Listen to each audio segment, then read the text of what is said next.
दिन हो भले हो रात तुम्हें जिंदा रखेंगे। दिन हो भले हो रात तुम्हें जिंदा रखेंगे। कैसे भी हो हालात तुम्हें जिंदा रखेंगे। गीतों गजल की शक्ल में जो ढाल रहे हो, गीतों गजल की शक्ल में जो ढाल रहे हो, अंजुम यही जज्बात तुम्हें जिंदा रखेंगे। दिन हो भले हो रात तुम्हें जिंदा रखेंगे। सर आपकी एक बड़ी अच्छी कविता है, आई थिंक हास्य कविता है। आपने एक बार सुनाई थी मजेदार चुनावी सिचुएशन पे एक हास्य कविता थी कि अगर वो लड़ेंगे और हार जाएंगे तो फिर क्या रहेगा। ये चुनावी सिचुएशन ये है कि इसमें देश के बड़े बड़े जो कवि हैं जी, चर्चित कवि हैं जी, वो चुनाव लड़ते हैं। ओके, है ना, चुनाव लड़ते हैं और वो हार जाते हैं। ओके एक चुनाव लड़ते फिर हार जाते हैं। तो मैं उनसे पूछता हूँ भाई क्या वजह रही, कैसे हार गए। मैं एज ए पत्रकार उनसे तो सारा जो है ना वो इमेजिनेशन मेरी है, अंदाज उनका है।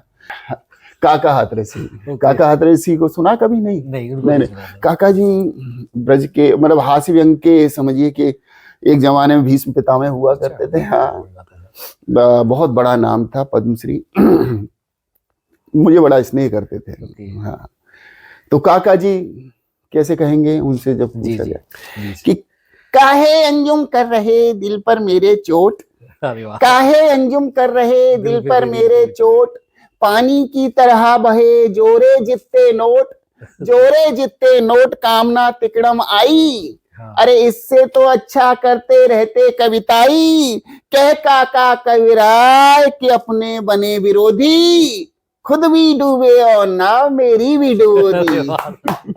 तो जब अपने ही धोखा दे जाए तो फिर क्या किया जाए। बात यही है। जैसे नीरज जी है जी, तो नीरज जी का था कि कैसे हार गए। तो नोट झरे फूल से, नोट झरे फूल से, नोट झरे फूल से, नहीं, नोट झरे फूल से जी, वोट हुए शूल से, वादे सभी हो गए बाग के बबूल से। अच्छा, और हम पड़े पड़े, और हम पड़े पड़े बूथ पर अड़े अड़े, अंजुम अपनी इंसल्ट देखते रहे, जमानत भी लुट गई रिजल्ट देखते रहे, जमानत भी लुट गई रिजल्ट देखते। एक बहुत बड़े कवि हुए ओम प्रकाश आदित्य, हास्य व्यंग के बहुत बड़ा नाम, गुजर गए। ये इंदौर से आ रहे थे 4 कवि, उसमें एक्सीडेंट हुआ बड़ा भयंकर। तो ओम प्रकाश आदित्य और एक जो चोटीधारी थे वो बहुत बड़ा चर्चित कवि सम्मेलन हुआ था, ओम जी। वो कई मतलब 3 लोग उसमें खत्म हो गए थे। खैर हाँ, बड़ा हादसा हुआ। तो वो ओम प्रकाश आदित्य जी क्या कहते हैं, पॉलिटिक्स छोड़ो हमें कहते थे लोग, नहीं एक एक जोड़ा हुआ नोट डूब जाएगा। उनका अंदाज ये रहता था कि पॉलिटिक्स छोड़ो हमें कहते थे लोग, नहीं एक एक जोड़ा हुआ नोट डूब जाएगा। राजनीति की नदी में ऐसा ज्वार भाटा है कि आपके चरित्र का लंगोट डूब जाएगा। खादी का कुर्ता धरे टोपी में तने तने सोचते थे हर एक खोट डूब जाएगा। बिना गुंडों के यार हमको न ज्ञात था कि वोट के लिए चला हर गोट डूब जाएगा। सुरेंद्र शर्मा जी तो बड़ा उनको जानते ही सब। मैं बोलिया ए जी मैं भी राजनीति के हाथी पे चढ़ूंगा जी, आपके विधायक को चुनाव लड़ूंगा। जी वह बोली ऐसा गजब को नहीं ढाना। जी चुनाव तो लड़ लो पर या थोबड़ा तई चुनाव सभा में को नहीं जाना जी, या थोबड़ा तई चुनाव सभा में को नहीं जाना। घराली की बात में न मानी, जी चुनाव सभा में गया ते महारा थोबड़ा देख के जनता भाग गई, जी चुनाव तो हारिया ही, जी जमानत में भी जंग लाग गई।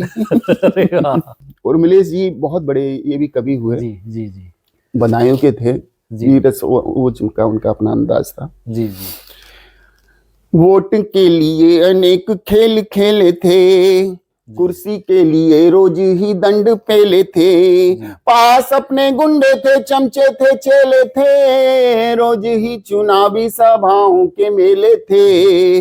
वोट के लिए अनेक खेल खेले थे, कुर्सी के लिए रोज ही दंड पेले थे, पास अपने गुंडे थे, चमचे थे, चेले थे, रोज ही चुनावी सभाओं के मेले थे।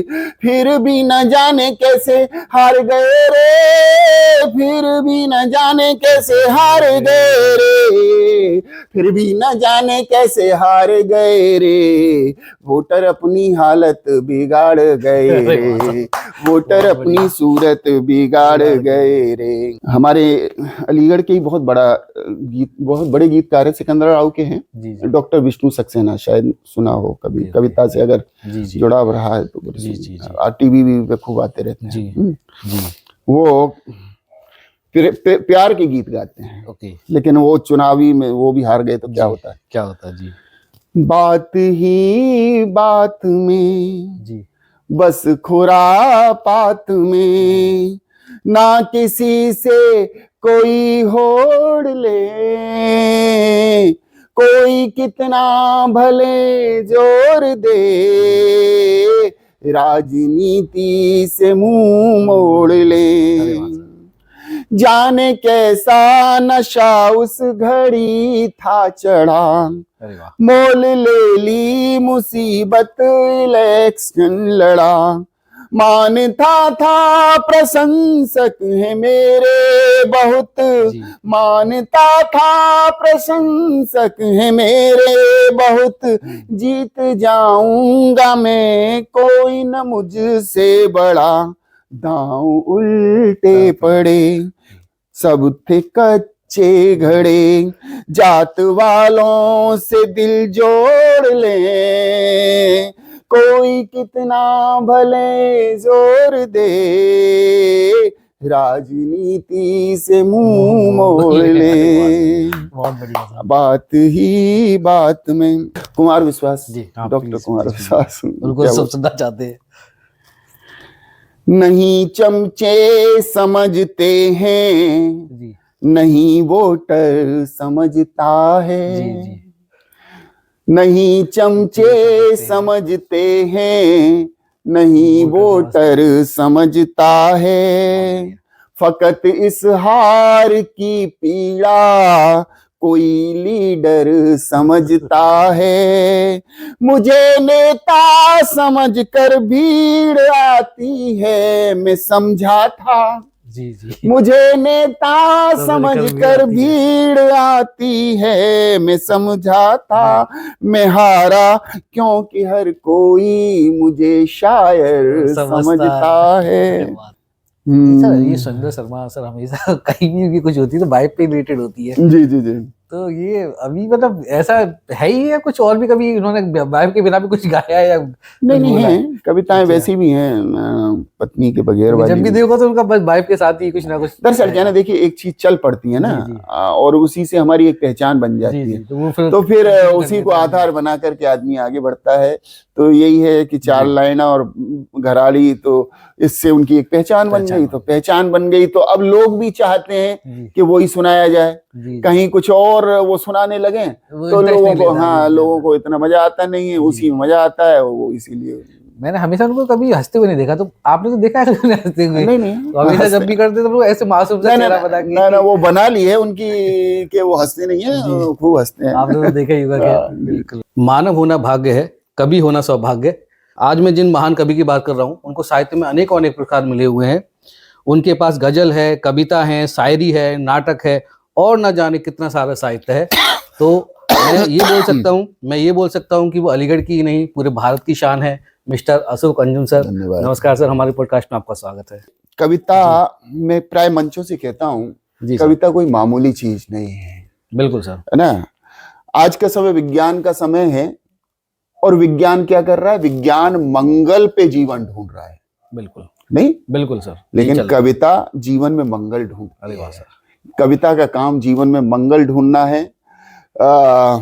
अग्नि पुराण में कहा गया है कि नरत्वम दुर्लभम लोके, मनुष्य का जीवन संसार में दुर्लभ है। बिल्कुल दुर्लभ है सर। नरत्वम दुर्लभम लोके विद्या तत्र सुदुर्लभम, और उसमें भी अच्छी विद्या पा जाए, सही संस्कार पा जाए तो ये और भी बहुत बड़ी दुर्लभ, बात है, और भी बिल्कुल, और भी मुश्किल। दुर्लभ है। बिल्कुल सर। कवित्वम दुर्लभम तत्र, उसमें भी कवि हो जाए और भी मुश्किल काम है, और भी दुर्लभ है। शक्ति स्थिरतापि सुदुर्लभम, और उसमें भी अगर प्रतिभा संपन्न कवि हो जाए तो फिर तो कहने ही क्या है, सोने भी सुहावनी। इससे तो अच्छा कुछ हो ही नहीं सकता सर। सर बिल्कुल आपने बहुत अच्छी बात कही कि वाकई में अभी हम लोग साइंस वाले मंगल पे जीवन ढूंढ रहे हैं, और कविता के माध्यम से देखा जाए तो जीवन में, और आज जीवन में मंगल की ज्यादा जरूरत है। जिस तरह की स्ट्रेस है, जहाँ जिस तरह का लाइफ है, बिल्कुल तो बिल्कुल आप सही कह रहे हैं सर। जो आपकी जर्नी रही है, बहुत बड़ी जर्नी रही है, वो शानदार रही है। काफी लोगों से आपका नाम अक्सर सुनता रहता हूँ। तो सर ये सब बचपन से ही आपका कवि बनने का सपना था, या कैसे, मतलब सर कैसे हो गया ये? देखिए, कवि बनने का सपने की जहां तक बात है, मैं बचपन में तो फिल्मी पर्दे पे जाना चाहता था। ओके। और मतलब कहीं ना कहीं मेरा ये था मन में जी सर कि कुछ ऐसा जीवन में हो कि चार लोग जाने कि ये कोई अशोक, कोई शख्सियत है, कोई शख्सियत है, ये कुछ है, ये जा रहा है। जी जी जी।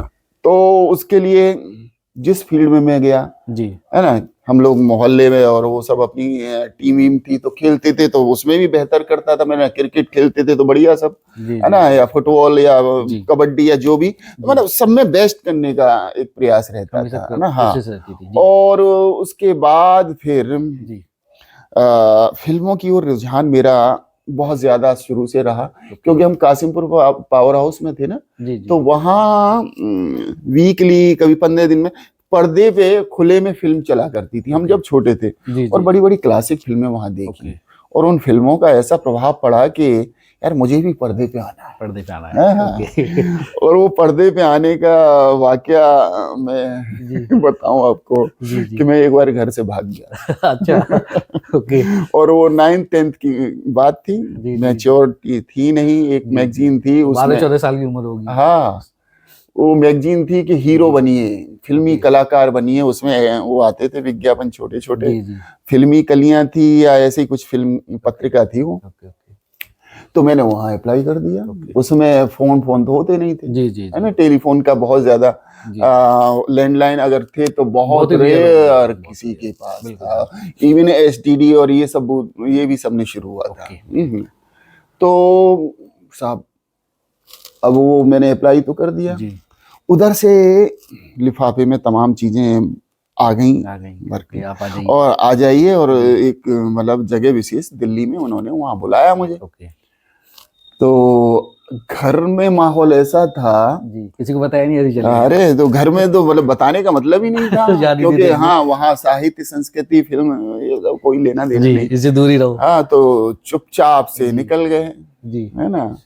अब परिपक्वता सोचने का कोई मतलब वो है नहीं। तो एक जाड़ों के दिन थे, एक थैले में मैंने अपने 1-2 जोड़ी कपड़े रखे, और एक मर्तबान में हमारे चाचा जी कुछ पैसे वैसे रखे रहते थे, उसमें से 300 रुपए निकाले। थे तो 1,500-2 हजार रुपए होंगे, लेकिन मैंने कहा इतने में काम हो जाना चाहिए। उसमें 200-300 रुपए भी बहुत बड़ी रकम थी। बिल्कुल। तो वो पैसे लेके और ये सब लेके अपना निकल लिए, छत पे से कूदते फानते, और रेलवे स्टेशन पहुंचे। हाफ टिकट लिया साहब उस समय, हाँ, तो हाफ टिकट लेकर के दिल्ली पहुंच गए। दिल्ली पहुंचे, अब वो एड्रेस लेकर के हम पूछ रहे हैं स्टेशन से बाहर निकल के, भैया, है ना, ये तांगे बांगे वालों से, और पूछा तो एक रिक्शे वाला बोला कि मैं पहुंचाता हूँ। तो रिक्शे वाला हमें लेके और हाँ चले, और वो चांदनी चौक की तरफ पतली वतली सी गलियों में, जाने कहाँ सब लिए फिर। मैंने कहा भाई ये तो नहीं है, मैंने वैसे ही, है ना, दिमाग, ये तो तुम गलत ले जा रहे हो, ये कहाँ है?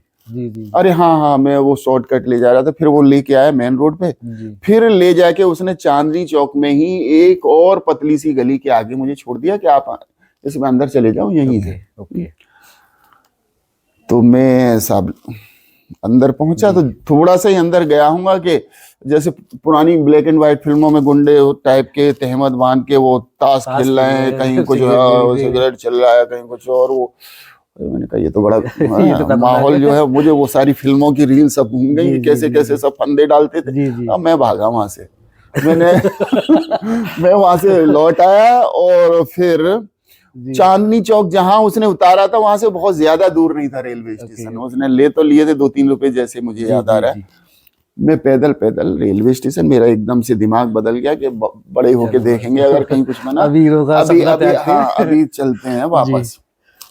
और वहां से वापस रेलवे स्टेशन आया और जी रेलवे स्टेशन पे आकर के जी मैंने तुरंत जो भी गाड़ी मिली रात का समय हो गया था। जी जी और यहाँ करीब 2-2:30 बजे रेलवे स्टेशन पे मैं अलीगढ़ था। ओके ठंड के दिन, कोई जाड़े का इंतजाम करके मैं नहीं ले गया था।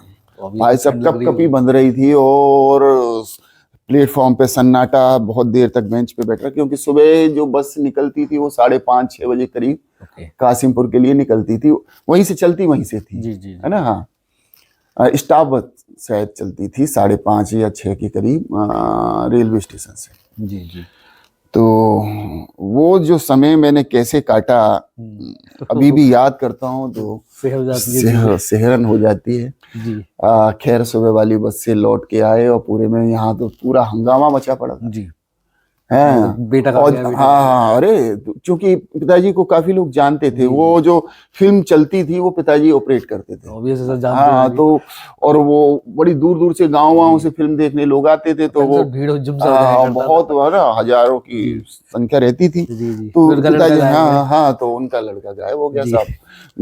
तो बड़ा एकदम जैसे ही बस से उतरा, अरे आएगो आएगो आएगो जी जी आएगो आएगो। और 1-2 लोग मुझे ले करके पकड़ के, जैसे है ना वो बरमाला के लिए लेके जी जाते जी हैं जी लड़के जी जी अब तो मैं तो खुशी का ठिकाना हो गई थी भाई मिल गया भाई ये बहुत मिल अच्छे गया दिन थे। हाँ।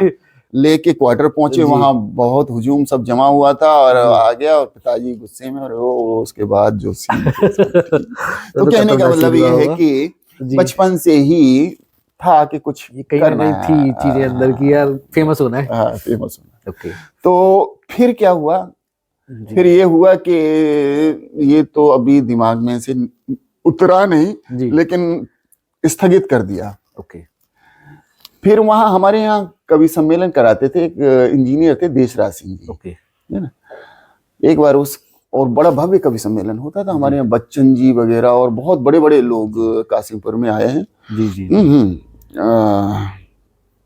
तो उस कवि सम्मेलन को देखने में, सुनने पहुंच गया और मुझे बड़ा एकदम बहुत अच्छा लगा, कहीं अटैचमेंट लगा अच्छा लगा। और लगा कि यार कुछ एक कवियों को सुन के कि थोड़ा सा यार हम भी लिख सकते हैं, क्यों नहीं। और फिर वहां से वो 10वीं 11वीं 12वीं क्लास होगी, वहां से जी टूटी फूटी तुकबंदी शुरू हुई ओके और वो फिर सिलसिला चला। हम्म और चलते चलते फिर हमने जी 86 में जी एक हमारी संस्था वहाँ बना ली थी। जी आपस में ही चंदा वंदा करके हमने एक कवि सम्मेलन अपने ही उन्हीं जो लोकल जी, जो जी, लिखने वाले जी थे जी उनकी ओर से कराया। ओके और उसमें मैंने हास्य व्यंग कविताएं पढ़ी थी, मुझे याद है, और लोगों ने बहुत पसंद किया। वो जी काफी जी ठीक ठाक माना सुनने वाले थे। तो वहां से फिर आगे चल पड़ा और आज तो फिर मैंने कहा मावाड़ी की कृपा है सर आपके पास। मावाड़ी की। सर आपकी एक बड़ी फेमस शायद हास्य व्यंग है जूता जिंदाबाद, उसकी सर क्या कहानी है? जूता जिंदाबाद ये मेरी किताब का नाम भी अच्छा, है ना। ओके, ये ओके। हास्य व्यंग की अभी कुछ नई लेटेस्ट है ओके मेरी। करीब अगर मैं संपादित और मौलिक सारी किताबों की बात करूं तो 71-72 के करीब किताब है, वाह सर, 71। बहुत बढ़िया तो उसमें ये हास्य व्यंग में ये जी जूता जिंदाबाद है। तो ये है कि वो जो जॉर्ज बुश पे एक बार जूता फेंका गया हाँ, था, फेंका गया था ना, तो वहां से कंटेंट वहां से आया, सुना था। छोटी सी कविता, बहुत ज्यादा बड़ी नहीं है। जी प्लीज सर। पिछले दिनों जी चुनावी सभा हो या पत्रकार वार्ता, जी पिछले दिनों चुनावी सभा हो या पत्रकार वार्ता, जी, एक नेताजी हेलमेट पहनकर आ जा रहे थे। ओके। पूछने पर बतला रहे थे कि यार आजकल लोग बहुत जूते चला रहे हैं, इसीलिए हेलमेट पहना है। यार आजकल लोग बहुत जूते चला रहे हैं, पता नहीं कब कौन मेरी तरफ भी उछाल दे, जी जी, किसी और की खुन्नस मुझ पर निकाल दे, इसलिए हेलमेट का सहारा ले रहा हूँ। ओके, इसलिए हेलमेट हेलमेट का सहारा ले रहा हूँ, हर सभा में हेलमेट पहनकर ही भाषण दे रहा हूँ। जी, ओके, वाह, बुश के ऊपर उछाले गए जूते ने ऐसी परंपरा चला दी है कि हम नेताओं की बाटी लगा दी है।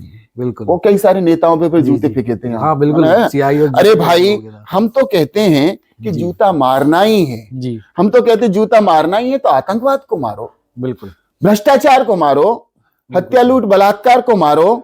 जूता मारना ही है तो जातिवाद को मारो, चमन उजाड़ते सयाद को मारो। लेकिन तुम लोग कुछ देखभाल नहीं रहे हो, हर बार जूता हम निरी नेताओं पर ही उछाल रहे हो। बिल्कुल, इधर दे रहे थे नेताजी सफाई, ओके, इधर दे रहे थे नेताजी सफाई, उधर नेपथ्य से बैकग्राउंड से आवाज आई, नेताजी आपके द्वारा बताए गए भ्रष्टाचार, हत्या, लूट, बलात्कार, जातिवाद और आतंकवाद माना कि मानवता के लिए अभिशाप हैं, लेकिन इन सब की जड़ में हुजूर आप और सिर्फ आप हैं। अरे वाह सर, बिल्कुल सही बात है। तो एक सर आपकी में बंदूकें बोरा। जी जी, ये है मेरे दोहे में मैंने पहली बार खंड काव्य लिखा है। ओके, और उसमें मैं बंदूक के बो रहा, ये भगत सिंह जी ने अपने है ना खेत में, जी वो जब बहुत छोटे थे जी जी, तो उनके पिताजी और एक और शायद चाचा था, जी सर, और वो खेत में टहलने निकले। तो वो जो है ना, जैसा कि प्रसंग है जी जी, है ना, तो वो एक जगह जाकर के थोड़ी छोटी सी लकड़ियां या कुछ ऐसे गाड़ने लगे। अच्छा, ओके, तो वहां पिताजी ने उन्होंने पूछा कि बेटा ये क्या कर रहे हो? ओके, तो उन्होंने कहा कि मैं बंदूकें बो रहा हूँ और इससे मैं अंग्रेजी साम्राज्य, ये जो खत्म साम्राज्य है, इसको उखाड़ के फेंकना चाहता हूँ। तो वो एक प्रसंग है। तो वहां से मैंने वो मतलब उसमें दोहों में ही पूरे भगत सिंह के पैदाइश से लेकर के और उनके शहादत तक पूरा मैंने वर्णन उसमें दोहों में किया है। ओके, तो उस किताब का नाम है, बहुत चर्चा में रही वो। न्यू जनरेशन को कुछ संदेश देना चाहेंगे तो आपकी ऐसी कौन सी बुक है जो पढ़नी ही चाहिए? देखिए किताबें तो बहुत सारी हैं। जी जी, और 4-5 हाँ, किताबें बहुत सारी हैं और उनमें मेरे गीत संग्रह भी हैं और गीतों में बहुत सारी इस तरह की रचनाएं भी हैं जो युवाओं को, बच्चों को प्रेरित करती हैं। तो छिटपुट उनमें रचनाएं हैं, जैसे कि गजल है मेरी बहुत, मैं इसको जब भी कुछ इस तरह का बच्चों के बीच में बोलना होता है जी जी, तो मैं उस गजल के कुछ शेर जरूर सुनाता हूँ उन्हें। सर अभी सुनाइए। वो ये है कि हमारा जो दिमाग है ना वो बड़ा पावरफुल है। बिल्कुल सर, है ना।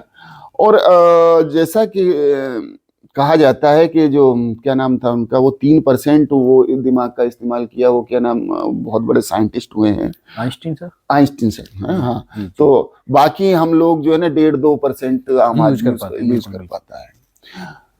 और ये दिमाग ऐसा है कि अगर इसमें ठान लिया आपने कि मुझे ये काम करना है, मुझे ये बनना है, तो ये दिमाग आपको रास्ता सुझाएगा।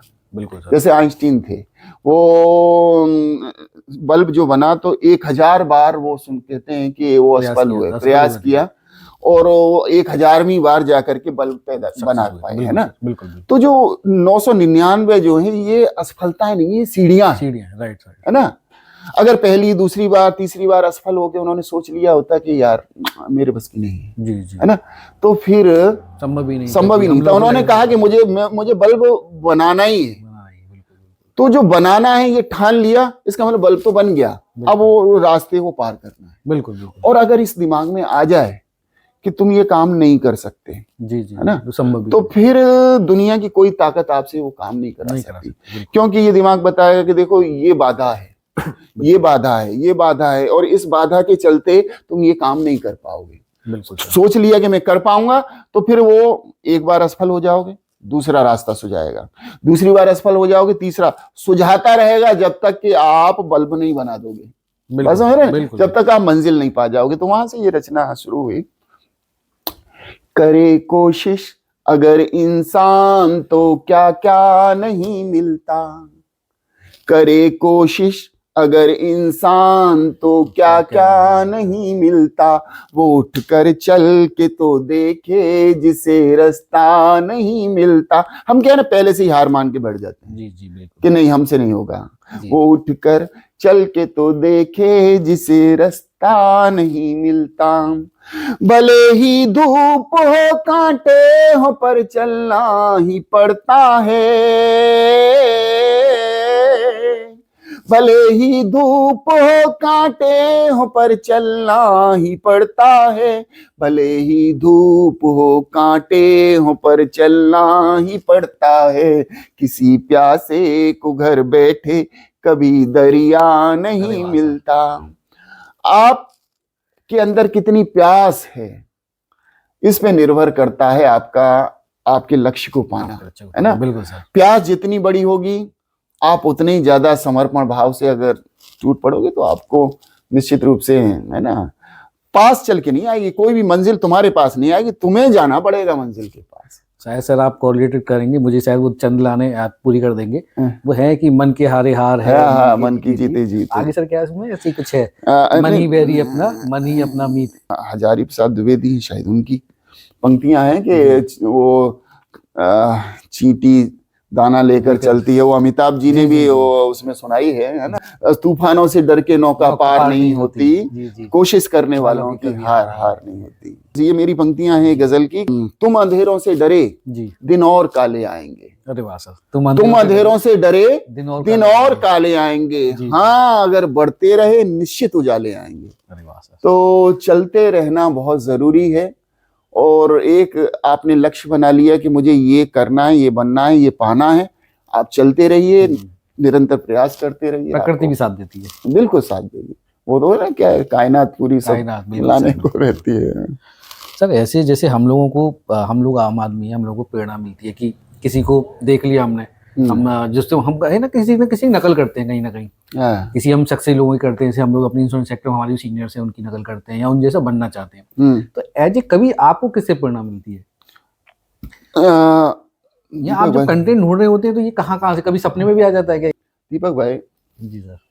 कंटेंट तो कभी भी आ जाता है वाकई। एक कवि के लिए आज मैं चाहूं कि कई बार क्या होता है ना, एक लंबा अरसा गुजर जाता है, मैं कुछ नहीं लिख पाता। जी जी। और कई बार एक दिन में 2-2 3-3 रचनाएं हो जाती हैं। तो क्या है ना कि वो, मैं तो कहता हूँ ऊपर वाली कृपा है। मेरी एक रचना है कि तेरा हर लफ्ज मेरी रूह को छूकर निकलता है। अरे वाह। तेरा हर लफ्ज मेरी रूह को छूकर निकलता है, तू पत्थर भी छुए तो बांसुरी का स्वर निकलता है। कमाई उम्र भर की और क्या है, बस यही तो है, मैं जिस दिल को भी देखूं वो ही मेरा घर निकलता है। अरे वाह सर। तो प्रयास करके आप छंद तो सीख सकते हैं, जी जी, उसका फॉर्मेट तो सीख सकते हैं, लेकिन विचार कहाँ से लाएंगे? आपको है ना। कंटेंट तो विचारों से मिलेगा। हाँ, जैसे हमारा शरीर है और आत्मा है ना जी। दोनों दोनों के मिलने से हम गतिमान है, ऊर्जावान है ना। शरीर रह जाए, आत्मा निकल जाए तो उसका क्या, और उधर आत्मा है और शरीर नहीं है तो उसका क्या, है ना। तो ऐसी कविता है। कविता में आपके पास छंद है बढ़िया सा, वो है ना, लेकिन आपके उसमें कंटेंट नहीं है आपके पास। आप ये तो जानते हो कि 2 हाथ 13-11 मिलाने से 2 बन जाता है। तो आपने उल्टा सीधा जोड़ तोड़ करके और कुछ भी ये है ना, तो वो नारेबाजी तो हो सकती है, लेकिन दिल से निकली हुई कविता नहीं हो सकती जो एकदम से दूसरे के दिल तक पहुंचे, है ना। वो अटैचमेंट के लिए आपको फिर यहाँ से निकलनी चाहिए। हाँ, यहीं से नहीं निकलेंगे तो फिर दिमाग में तो फिर कुछ भी आप कर ही लो, वो एक अलग बात है। हालांकि देखिए, फिल्म इंडस्ट्री वो चीज है जहां दिमाग से काम लेना होता है ना। एक दिमाग की कविता होती है, एक दिल की कविता होती है, दोनों ही होती है। बिल्कुल होती है। दिमाग की कविता में आपको शब्द जोड़ तोड़ करके, जैसे हमारे बहुत सारे मित्र हैं, जैसे मनोज हैं, मनोज फिल्म इंडस्ट्री का आज बहुत बड़ा नाम है, मनोज मुंतशिर। तो क्या है कि पहले से संगीत तैयार हो जाता है। नीरज जी भी मेरे बड़े नजदीक रहे, तो वो बताते थे कि अशोक, मैंने ट्रैक पे भी गाने लिखे हैं, तो पहले से ट्रैक तैयार होता है।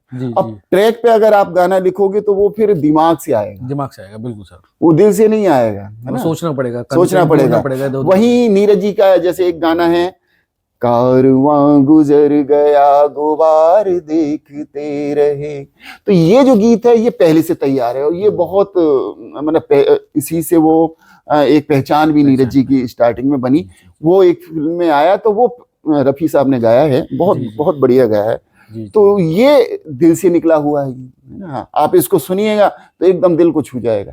हालांकि नीरज जी के और गीत भी हैं दिल को छूते हैं, चूंकि अब वो इतना मज गए कि वो वहाँ दिमाग और दिल दोनों मिल जाते हैं, दोनों का कोऑर्डिनेशन हो जाता है, कोऑर्डिनेशन हो जाता है, वो फिर है दिल से वो निकलते निकलते दिमाग भी जी जी जी, जब एक परिपक्वता आ जाती है तो फिर दिल और दिमाग एक हो जाते हैं। आपकी इसी बात पे सर एक चीज मुझे याद आई थी, जो एक अकबर और बीरबल का एक किस्सा था कि वो तानसेन थे ना उनके दरबार में संगीतकार, हाँ, तो वो उनको सुनते थे। एक दिन उन्होंने उनके गुरुजी को सुन लिया, अब वो पागल किया, तानसेन तुमसे तो महान गुरुजी थे, इतना अच्छा गाते हैं तुम्हारे गुरु, अब इनसे गब्बाओ। अब तानसेन बड़ा दुखी, क्योंकि वो गुरुजी जब ही गाते थे जब उनका मूड करता था, वो दिल से गाते थे, जब ऐसे ही, अब वो तो उनके यहाँ पे नौकरी करते हैं, तो जब कब गाओ जी तो तानसेन गाने लग जाते थे। तो वो अब कंवर ने बोला कि भाई नहीं गब्बाओगे तो देख लो, मार देंगे अब तुम्हें, अब बहुत दिन हो गए कहते कहते तुमसे। तो वो बोले क्या किया जाए, तो तानसेन ने एक तरकीब निकाली कि उन्होंने जो सुर और जो सावजून की होती है चीजें, लय वगैरह, वो गलत गाने लग गई अपने गुरुजी के सामने। गुरुजी को गुस्सा आ गया, बोले भाई कैसे गा रहा है। अच्छा अच्छा अच्छा। तो जब वो गाते हैं तो अकबर ही सुन रहा होता है, तो उनके पैरों में है कि आप इतना कैसे, मतलब इतना डिफरेंस क्यों है दोनों में। तो उन्होंने कहा भाई देख मैं हूँ नौकर तेरा, तानसेन ने, मैं तुम जब कहोगे जब गाऊंगा, मेरे गुरुजी हैं वो दिल जब गाते हैं जब उनका दिल करता है, तो इसलिए डिफरेंस है, भाई का चीजें दोनों सेम है। आपकी बात बिल्कुल सर है सर, सही है। ऐसे मुझे भी एक प्रसंग याद आ गया राजा, वो एक कविता का भी यही कुछ एक किस्सा है जी। बिल्कुल सर प्लीज। है ना, हाँ, कि एक राजा के दरबार में एक कवि थे जी, है ना, अब वो कविता सुनाते थे, तो ये उन्हें देखते सुनते हुए राजा को भी शौक चढ़ रहा जी, लाओ मैं भी कविता लिखता हूँ। ओके। तो एक दिन राजा साहब ने भी दरबार में कविता सुनाई साहब जी, लिख लाई उसे, तो सबने वाह वाह वाह वाह, पूरा दरबारी तो उनका काम था, वाह क्या राजा साहब, वाह क्या कविता सुनाई। और कवि जी आप नहीं बोल रहे, आप बताइए कैसी रही। बोले कि बिल्कुल कूड़ा। राजा को बड़ा बुरा लगा कि इसको काल कोठरी में डाल दिया जाए एक हफ्ते को। अच्छा साहब, एक हफ्ते को काल कोठरी में डाल दिया गया कवि को। आगे लौट के फिर दरबार में वही सारा माहौल। फिर एक दिन राजा साहब कविता लिख लाए साहब, फिर सुनाई। हाँ थी कवि जी, सब वाह वाह कर रहे हैं, कवि जी बताइए कैसी रही। बोले गए बिल्कुल कबाड़ा कूड़ा। फिर बंद कर दो, फिर बंद कर दो, बंद कर दिया जाए जी। फिर बंद कर दिए गए जी। फिर वह माहौल शुरू हुआ, फिर आए निकल के, फिर साहब वही राजा जी फिर एक दिन कविता लिख लाए और कविता सुनाई, सारे लोग वाह वाह। कवि जी उठ के चल दिए जी। बोले कि कहाँ चले कवि जी। बोले काल कोठरी जा रहा हूँ। तो कहने का मतलब ये है कि सच्चा कवि जो होता है वो कभी भी गलत का सहारा नहीं लेता, वो गलत किसी की तारीफ नहीं करता है। जैसे सर हर इंसान की जिंदगी में डाउनफॉल आता है, हाँ, और सक्सेस के बाद में ये होता ही है कि आना ही आना है। तो इसके लिए कोई, जैसे आपकी लाइफ में भी कभी ना कभी इस तरह का आया होगा या नहीं आया होगा, तो आप ऐसा कुछ लोगों को सजेस्ट करेंगे कि आपकी ऐसी कुछ चंद लाइन है जो गुनगुना सके उस समय पे। देखिए रचनाएं तो ऐसी बहुत सारी हैं जो हौसला देने वाली है ना, हाँ, उनमें से कुछ दो चार लाइन है चंद आपको लगता है कि यार ये गुनगुनाओगे थोड़ा सा आपको लगेगा कि मोटिवेशन कहीं ना कहीं। देखिए सारा कुछ वही है, मन के हारे हार है भैया, मन के जीते जीत, है ना। तो अगर मन हार गया जी तो फिर जीवन में आप जीत सकते नहीं, सफल हो ही नहीं पाएंगे। बिल्कुल सफल। हार न मानेंगे कभी हम, हार न मानेंगे, हार न मानेंगे कभी हम, हार न मानेंगे, करके दिखला देंगे मन में जो भी ठानेंगे। हार न मानेंगे कभी हम, हार न मानेंगे, चलते जाने से होती है जीवन की पहचान, जो कोशिश करता कहलाता वो सच्चा इंसान, रुक जाने को जीवन का आधार न मानेंगे, अरे रुक जाने को जीवन का आधार न मानेंगे, हार न मानेंगे कभी हम, हार न मानेंगे। बहुत लंबा गीत है, आखिर की पंक्तियां सुनाता हूँ कि नाम उसी का हुआ कि जिसने भी संघर्ष किया जीवन में। देखिए जो भी आप बड़े व्यक्तित्व उठा करके देख लीजिए, जितना बड़ा संघर्ष उतना बड़ा आदमी उनका बना, है ना, उतनी बड़ी सफलता। उतनी बड़ी सफलता। आज हम चारों वातावरण चारों तरफ राममय हो रहा है, राम के जीवन के संघर्ष आप देखिए, जबकि भगवान थे, जबकि भगवान थे, क्या नहीं कर सकते थे, है ना, क्या नहीं जीवन में उन्होंने भुगता है और कष्ट सहे हैं, बिल्कुल है ना, कभी सुख के वो तो क्षण दिखाई नहीं देते, है ना। बिल्कुल सर, आपकी बात सर इससे मैं एक कोटेट कर रहा हूँ कि अगर ये सब चीज नहीं होती तो भगवान ही नहीं बनते वो। हाँ, सही बात है, सही बात। तो यही सर्कमस्टांसेस थे। अगर आप जीवन में सुखद स्मूथली आपकी लाइफ चल रही है तो समझिए कि ये बस ठीक है, ये आपकी अपने तक है और चार लोग भी आपको, क्योंकि आपने वो अपने लिए जिया, अपने लिए जिया, आपने समाज को कुछ दिया ही, समाज को कुछ दिया ही नहीं। जी जी, समाज को देने निकलेंगे, दुनिया को देने निकलेंगे तो संघर्ष करना पड़ेगा, और आपको अपनी आप चीजें मिल जाएंगी, अपने आप मिल जाएंगी। कि नाम उसी का हुआ कि जिसने भी संघर्ष किया, अमृत औरों को बांटा खुद हंसकर जहर पिया। कि नाम उसी का हुआ कि जिसने भी संघर्ष किया, अमृत औरों को बांटा खुद हंसकर जहर पिया। औरों की खातिर जीना दुश्वार न मानेंगे, हार न मानेंगे, कभी हम हार न मानेंगे। तो अगर हार गए तो फिर कुछ भी ना अपने लिए कर सकते हो ना, हालांकि ये भी कहा जाता है ना, दूसरों की जैसे पहले खुद को जय करें, तो वो भी जरूरी है, है ना। और वो जय क्या है, अपने ऊपर अपना आत्मविश्वास, है ना, कि आप अपने अंदर विश्वास पैदा करिए और अपने आप को पहले पहचानिए और अपने आप की सामर्थ्य को पहचानिए, और फिर जब पहचान जाएंगे तो फिर दुनिया के लिए भी कुछ कर सकते हैं। बिल्कुल सर, है ना। सर आपका एक नाटक है Yamraj on the earth, I think. हाँ, यमराज ऑन अर्थ, वो इन्वायरमेंट पर्यावरण पे है। वो किताब भी है मेरी एक, Yamraj on earth, diamond pocket books ने छापी थी वो 2010 में। जी जी। तो बहुत सारे एडिशन उसके निकले। वो उसमें ये जो यमराज ऑन अर्थ है ये एक नाटक है छोटा, मतलब कई सारे नाटक हैं उसमें, मेरे ख्याल से शायद 20 नाटक होंगे छोटे छोटे। जी जी जी। और इस नाटक में ये है कि यमराज जी को छुट्टी मिलती है कुछ समय की, कि भाई बहुत तुमने काम कर लिया, तो जो हाई कमान है उनको छुट्टी देता है, है कि जाओ वो कहीं घूम फिर के आओ, है ना, हाँ, थोड़ा एंजॉय करो।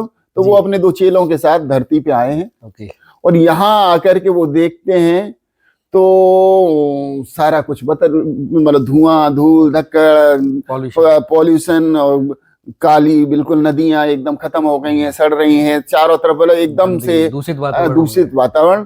तो बोलते हैं कि हम तो धरती पे आए थे, बड़ा के साफ, बड़ा एकदम से बड़ी सुंदर और सुहानी जगह, लेकिन यहाँ तो बिल्कुल एकदम से नरक फैला रखा है। पिछली बार जब आया था तब तो बड़ा सुंदर यहाँ था, ना, सदियों पहले आए थे तो बहुत अच्छा था। हाँ, जब पिछली बार छुट्टियों पे आए थे तो बहुत अच्छा था, लेकिन अब तो तब वो जो आए हैं 1 महीने के लिए वो 2 दिन में ही वापस लौट लेते हैं, और फिर वो मैसेज देके जाते हैं कि अगर इस जमीन धरती को बचाना है तो फिर पर्यावरण को, यही मैसेज है कि पर्यावरण को सुरक्षित रखना पड़ेगा, हमें अपनी नदियां साफ रखनी पड़ेंगी, हमें अपनी वायु साफ, अगर ये सब नहीं है तो फिर हम खत्म हो जाएंगे, अभी देखो नरक हो जाएगा। महाकुंभ चल रहा है, महाकुंभ में इतनी साफ सफाई, इतने सारे लोगों को मैनेज करना, कितनी बड़ी बात है, बहुत बड़ी। और यही अगर बरकरार हमेशा रहे तो फिर जिंदगी खत्म ही हो जाएगी। बिल्कुल, सारा कुछ देखिए, व्यवस्था सिस्टम चाहे तो कुछ भी कर सकता है, और उसमें जनता का सहयोग भी जरूरी है। जनता भी अपनी जगह देखिए अपनी भूमिका निभाए। अब क्या है कि लोग अपने घर के आगे तो साफ सुथरा चाहते हैं, और वो धूल धक्कड़ पड़ोसी के इधर उधर खिसका देना चाहते हैं, पड़ोसी दूसरे को, तो वो तो बना रहेगा। वही अगर समेट के कहीं ठिकाने पे लगा दिया जाए कूड़ा कचरा, तो अपना भी साफ, पड़ोसी का भी साफ, और सब पूरा जहां साफ, बिल्कुल है ना। तो हम ये कर रहे हैं। ये एक मैसेज था आपके इस नाटक के पास की तरफ से कि भाई साफ सफाई बहुत बिल्कुल साफ सफाई, और मतलब पर्यावरण की साफ सफाई, पर्यावरण की। निरंतर पेड़ कट रहे हैं, है ना, बड़ी उसमें ये भी प्रसंग है। तो पेड़ कट रहे हैं, पेड़ों का कटना, हम तथाकथित विकास के नाम पर 4 लेन 6 लेन, लाखों पेड़ों की बलि दे करके हम 4 लेन 6 लेन बना रहे हैं, है ना। शहरों का लगातार विस्तार होता जा रहा है। आप देखिए कि क्या कोई शहर ऐसा नहीं है, मैं कभी सम्मेलनों में जाता हूं कि जाम की स्थितियां बुरी तरह से एकदम, है ना, और उसमें धुआं धक्कड़ यही सब है, सब शहरों का यही हाल हो रहा है लगातार। तो इसके लिए कोई ना कोई एक व्यवस्थित हमें राह देखनी पड़ेगी। बिल्कुल सर, आधुनिकरण के नाम पे बहुत सारी चीजें गलत हो रही हैं और उसका खामियाजा कहीं ना कहीं भुगत भी रहे हैं सर। कोविड देखिए, आया था। गांधी जी कहते थे, गांधी जी ये जो इंडस्ट्रियलाइजेशन है इसके विरोध में थे। बिल्कुल शायद आपको बिल्कुल, जानकारी हो, गांधी जी कुटीर उद्योगों को बढ़ावा देना जो चाहते हाँ उन्हीं को बढ़ावा देना चाहते थे और उनका सोचना बिल्कुल गलत नहीं था। बेरोजगारी की स्थिति और ये जितनी भी आई है ये बड़ी बड़ी इंडस्ट्रीज के बिल्कुल आई वजह से आई है। पहले क्या था, हर घर हाथ में काम था, बिल्कुल है ना। कुटीर उद्योग का मतलब था कि घर घर काम हो रहा है, सब लगे हैं अपने अपने जो पैतृक है या जैसा भी जो भी काम है ना उसमें लगे हैं। लेकिन जब इंडस्ट्रियलाइजेशन हुआ, औद्योगिकरण हुआ, बड़ी बड़ी फैक्ट्रियां लगी तो लोगों ने वो काम धंधे सब छोड़ छाड़ के उधर भागे और उससे क्या है कि जिनको मिल गया, बाकी एक लंबी तादाद, एक लंबी लाइन ऐसी है कि जो बेरोजगार है सर, उनके पास सुविधाएं, मूलभूत सुविधाएं भी आज की डेट में उपलब्ध नहीं है। आप बिल्कुल सही कह रहे हैं सर। दूसरा आपने ये भी देखा होगा कि इसका खामियाजा भी तो भुगतना है। दिल्ली का जो हमेशा एयर पोल्यूशन रहता है, हाँ, तो हमेशा खतरनाक रहता है। एशिया का कि विश्व का सबसे पॉल्यूटेड शहर। अभी पिछले दिनों पेपर में पढ़ रहा था कि तो ये तो अब क्या है कि यातना घर बन गए हैं। मतलब अब बड़े शहरों में, दिल्ली जैसे शहर और ये सब है ना, अभी क्या है ना, जो जिनके पास अपनी जमीनें हैं और वो और वहां सब अपना करा लिया, अब वापस लौट के गाँव में जा रहे हैं सर, पहाड़ों पे घर बना रहे हैं। इवन युवा पीढ़ी बड़े बड़े अच्छे पैकेज छोड़ करके खेती की ओर लौट रही है। तो ये बहुत अच्छा कहीं ना कहीं संकेत है और वो वैज्ञानिक तरीके से खेती कर रहे हैं और बहुत अच्छा कमा रहे हैं। जो पैकेज वहां उनका था उससे बहुत कई गुना अच्छा कमा रहे हैं। तो ये बहुत अच्छे संकेत हैं कि हरियाली की भी ओर लौट आए, शुद्ध वातावरण में भी लौट लिए और अपने लिए रोजगार भी पैदा कर लिया उसे, वो ही खेती किसानी से। वो सर आप लोगों से सुना है कि फैशन लौट के आता है, तो कहीं ना कहीं वो सारी जो चीजें हमारी अच्छी थी वो दोबारा से फिर लौट के आती है और मजबूरी हमारी लौटा के लाना, वरना नई वाली आती है। बिल्कुल, मेरे तो खुद मन करता है कि गांव में, हमारा गांव यही बहुत ज्यादा दूर नहीं है, दबथला जवां सुना है ना? हाँ, जवां से 3-4-5 किलोमीटर नहर के किनारे जाएंगे तो उधर ही पड़ता है। उधर से ही सर थोड़ा सा आगे मेरा भी गाँव है, अनूप शहर से पहले पड़ता है बक्सरा। अच्छा, तो अनूप शहर तो खैर इधर निकल गया, आगे निकल गया। ये तो बिल्कुल यही है, यहाँ से हमारे यहाँ से 20-22 किलोमीटर, जमा 15 के आसपास बैठते हैं। हाँ सर, एक आपकी दोहा संग्रह में है शायद कुछ, चंबल में सत्संग। हाँ, ये क्या था सर? चंबल में सत्संग भी मेरा दोहा संग्रह है जी, और उसमें करीब 350-400 के करीब दोहे हैं। और दोहे उसमें क्या है ना, मैंने दोहों में बड़े नए प्रयोग करने की कोशिश की है। अदरवाइज क्या था कि एक जमाने में दोहे जो है ना, नीति को लेकर के या के धर्म को लेकर ज्यादा रहीम के दोहे, कबीर के दोहे, इनके नीति परक दोहे ज्यादा हैं या फिर ईश्वर को लेकर। तो आधुनिक जो समय है इसमें क्या है कि ये जो 20वीं सदी गई है जी, इसके आखिरी जो 2 दशक रहे हैं जी, उसमें दोहे ने एकदम नई पलटी मारी है। और फिर उसने क्या है ना, दोहे ने अपने आप को सामाजिक विसंगतियों से, राजनीतिक विसंगतियों से, जीवन के जो दुख दर्द परेशानी और उतार चढ़ाव है उनसे जोड़ लिया और फिर वो आधुनिक दोहा के रूप में हमारे सामने आता है। ये जो दोहा संग्रह है, इसका एक दोहा मैं सुनाता हूँ, बड़ा चर्चित रहा, बहुत जगह लोगों ने कोट किया इसको जी। किताब का शीर्षक है चंबल में सत्संग और ये दोहा है, उसका शीर्षक दोहा कि रात स्वप्न में दोस्तों देखे अजब प्रसंग।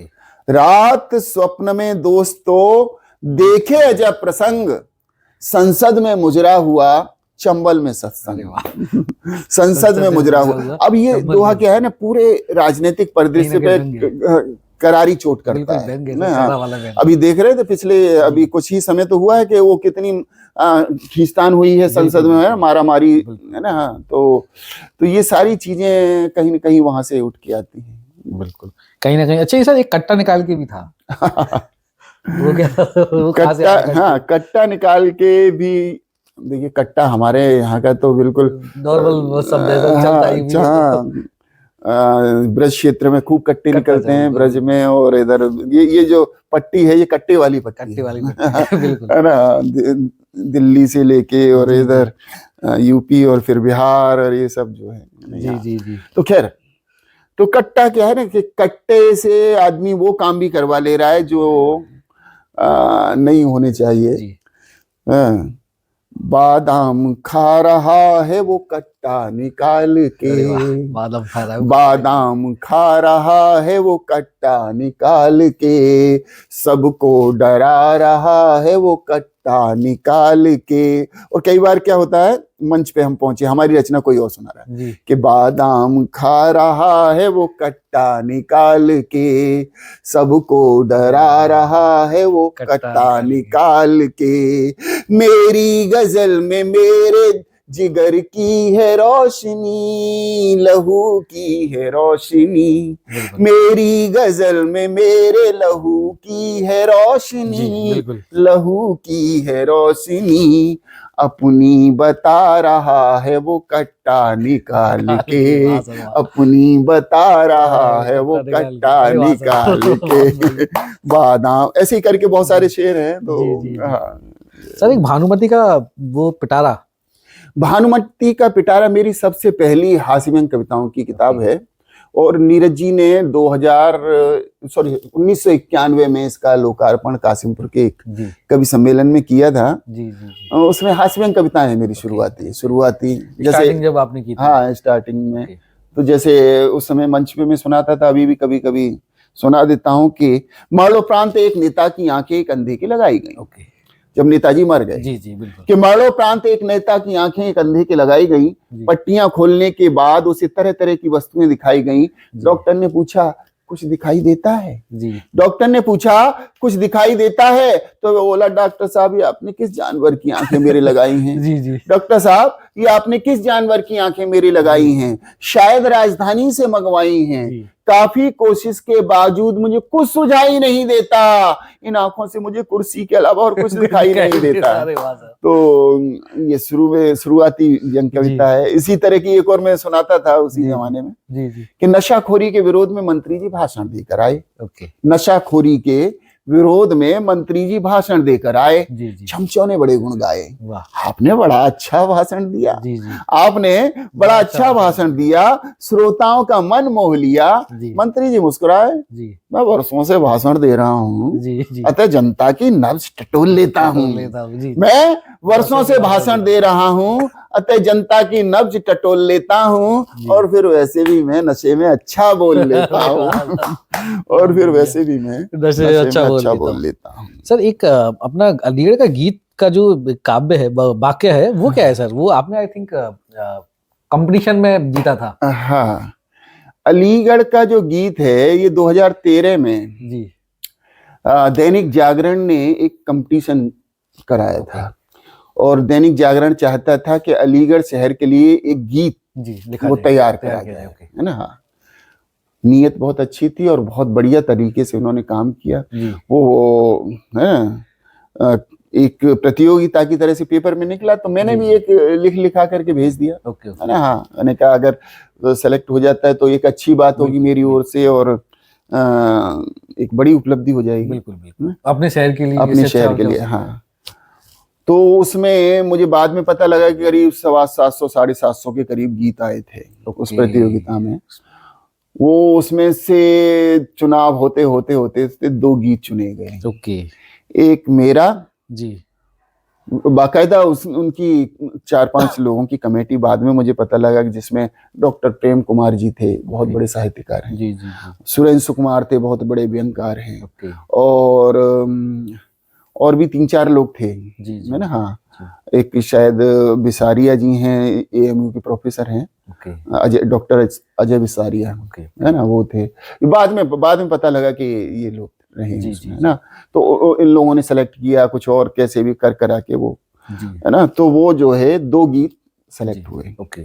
एक आपका और एक उनका। एक मेरा और एक उनका। फिर वो जो दोनों गीत हैं वो करीब 15-20 दिन, हो सकता है महीना भर भी, लगातार मेरे फोटो के साथ मेरा गीत और उनके फोटो के साथ उनका गीत लगातार अखबार में छपा, और उस पे वो मांगे, वोटिंग वोटिंग मांगी वोटिंग जी जी जी है ना, कि इस पे मैसेज करिए जो भी गीत है उसका ये करके।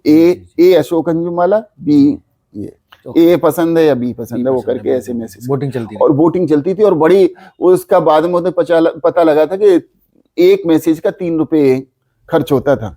और अच्छी उस समय पे तो बिल्कुल हाँ पेड मैसेज तो वो पेड वाला था जी जी।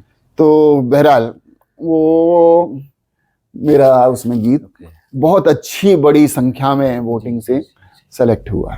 बहुत बढ़िया। उसके बाद वो गीत बॉम्बे गया जी और बॉम्बे में फिर उस पे आदेश श्रीवास्तव ने म्यूजिक दिया, जो बहुत बड़े संगीतकार रहे, गुजर गए बेचारे। जी जी एंड देन गाया है उसको अमित कुमार ने। ओके, अमित जी अशोक जी के बेटे? नहीं, किशोर कुमार, हाँ सॉरी, किशोर कुमार जी के बेटे हैं अमित कुमार जी। उन्होंने उसको गाया और बहुत उस समय अलीगढ़ में वो तमाम चौराहों पे, FM पे, सब पे 2013-14 में खूब बजा वो।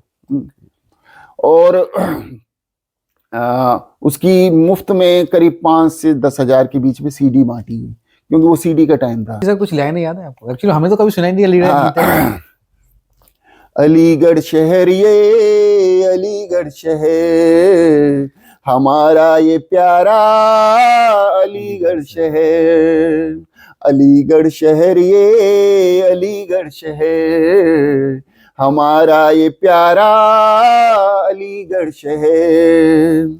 पूछते हो भला इसमें क्या खास है, यहाँ भाईचारा है, विश्वास है तहजीब के ऊंचे किरदार भी, है नीरज यहाँ है शहरयार भी, धड़कता रहे ये दिलों में उम्र भर, अलीगढ़ शहर ये अलीगढ़ से।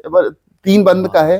तो ये एक सर नुक्कड़ नाटक का भी कुछ था, मुझे याद नहीं आ रहा एग्जैक्ट, पुरस्कार वगैरह भी आपको मिला था?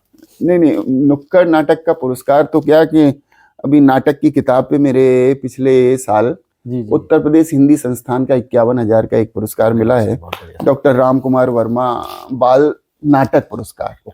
लेकिन जहां तक नाटक और अभिनय की बात है तो मैं 12 साल नुक्कड़ नाटकों में जम के अभिनय किया है, एक्टिंग की है। 12 साल बहुत होता है। और वो स्ट्रीट प्ले हमने, और उस समय क्या ना साधन नहीं होते थे। ये है वही पिछली सदी के अंतिम दशक की बात है, 91 से लेके और 2000, बल्कि 2003, 4, 5 तक भी हमने नाटक किए। और वो नाटक हम लेके गए बनारस, हमने किया। हम इधर क्या कहते हैं मसूरी और नजीबाबाद, लखनऊ, एंड देन दिल्ली के लिए तो हमने साइकिल से कासिमपुर से लेके पूरी टीम साइकिल से यात्रा करती हुई, बीच में नाटक करते हुए हमने नाटक किया। यहाँ से निकल के गवाना, गवाना से फिर हम रुके खुर्जा नाटक किया और वहां स्टे किया। एंड देन फिर दूसरे दिन चले तो आगे सिकंदराबाद, बुलंदशहर की कचहरी में नाटक किया। और बड़े देखिए ये बहुत बड़ी उपलब्धि मैं मानता हूँ इसको कि हमने वो नाटक 10-11 बजे के करीब हम बुलंदशहर की कचहरी में नाटक कर रहे हैं।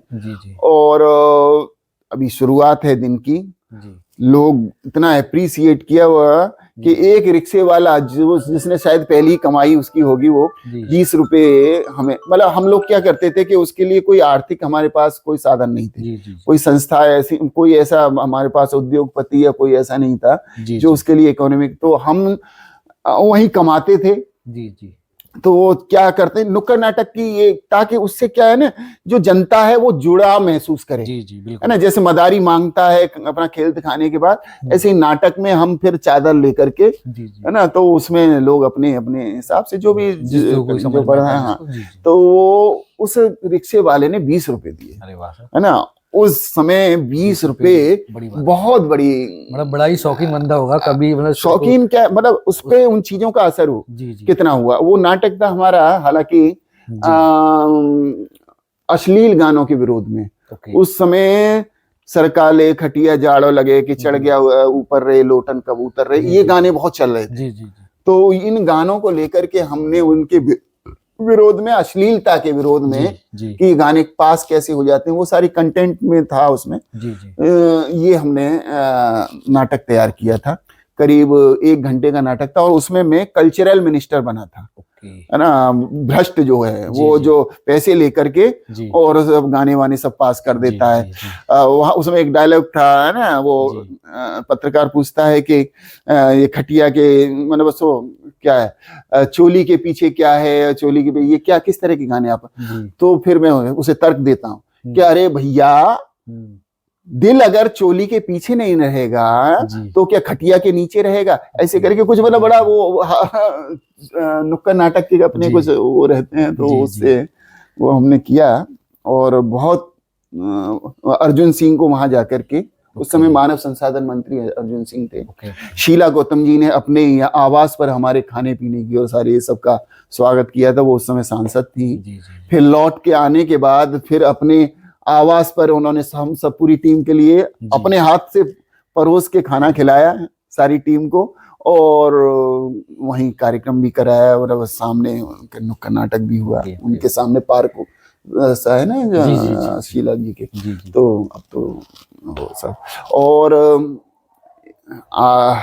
जो हमारी मेयर भी रही शकुंतला जी भारती, जी जी एक जमाने में इनकी एक संस्था थी जी सामाजिक दर्पण, ओके और तब हमने नाटक तैयार किया था लॉटरी के विरोध में। उस समय लॉटरी का इतना बुरा हाल था कि ये अचल ताल पूरा लॉटरी लॉटरी से ढका रहता था, जी है ना, हरिंसर और लॉटरी कितने सारे घर बर्बाद हो गए थे। बिल्कुल सर तब हमने नुक्कड़ नाटक का काम ही ये है, समाज में जागरूकता लाना, सिस्टम पे प्रहार करना, जो व्यवस्था है उसमें कहाँ गड़बड़ी है, तो उसके कभी भी सिस्टम के पक्ष में अब होने लगे हैं इस तरह अब तो के होने नाटक, लगे। अब ना सरकारी संस्थान जी, जी, कराते जी। हैं नुक्कड़ नाटक के साथ, यातायात को लेकर के, कि दहेज को लेकर के, कि इस तरह के नाटक करा रहे हैं। जी लेकिन जो असली नुक्कड़ नाटक है वो हमेशा सिस्टम के विरोध में रहा।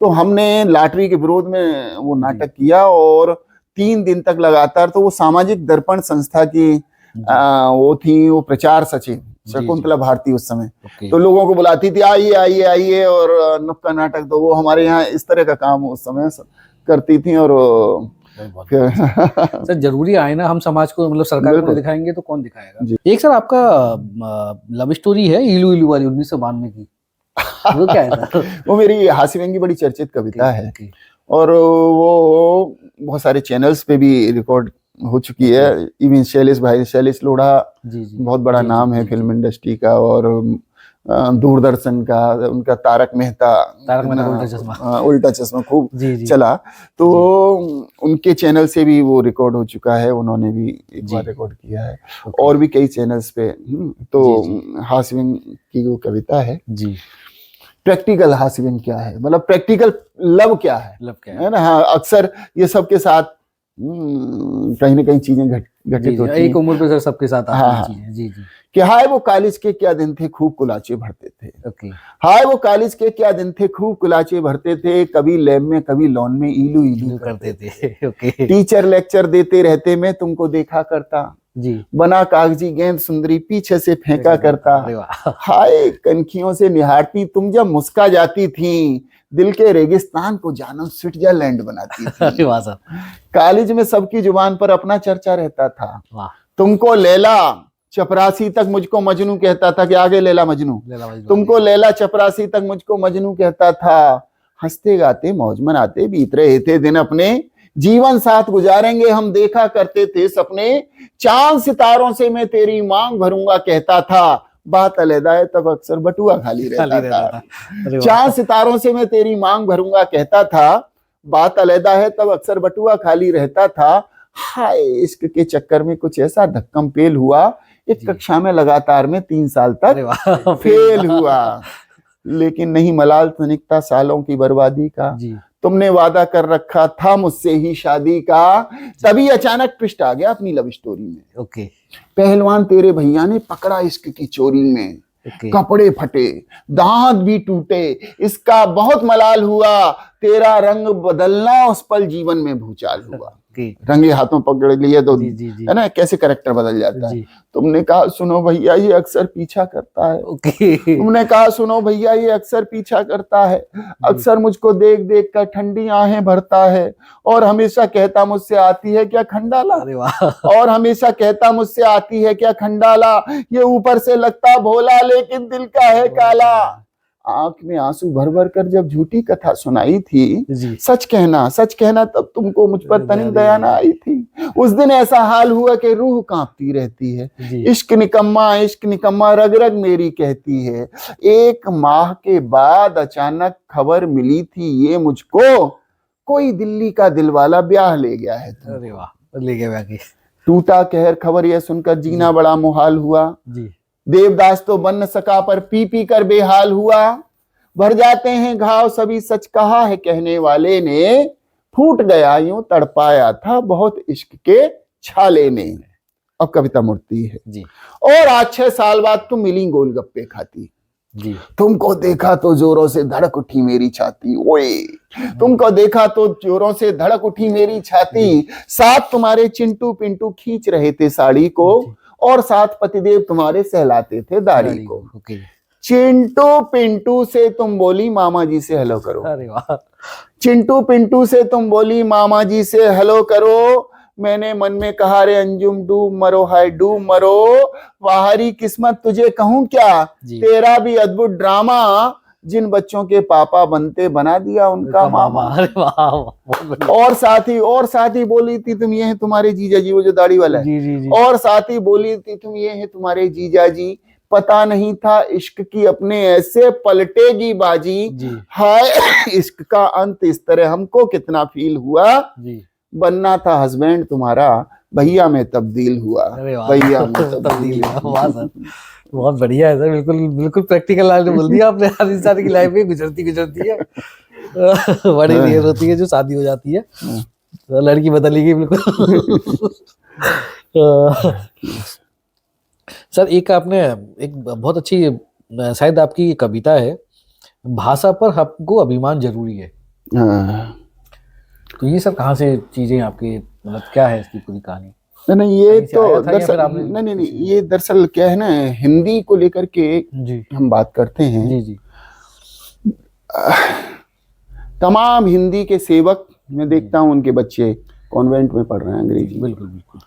ये हमारी विडंबना है कि हम इस देश को अपनी एक भाषा नहीं दे पाए देश की आजादी के बाद। बिल्कुल सर, इतने बड़े देश की, इतने बड़े देश को एक इसके पास राष्ट्रभाषा नहीं है। नहीं है, बिल्कुल नहीं है ना, हिंदी राष्ट्रभाषा नहीं है आपको, है ना, बातें कितनी भी कर लें और मानते ही नहीं है उधर। तमिल के साथ दक्षिण वाले तो मानते ही नहीं। बिल्कुल। जबकि हिंदी बड़ी ही वैज्ञानिक भाषा है, बड़ी साइंटिफिक। इसका जो आप वर्णमाला देखेंगे तो स्वर अलग हैं, व्यंजन अलग हैं। स्वर क्यों अलग हैं?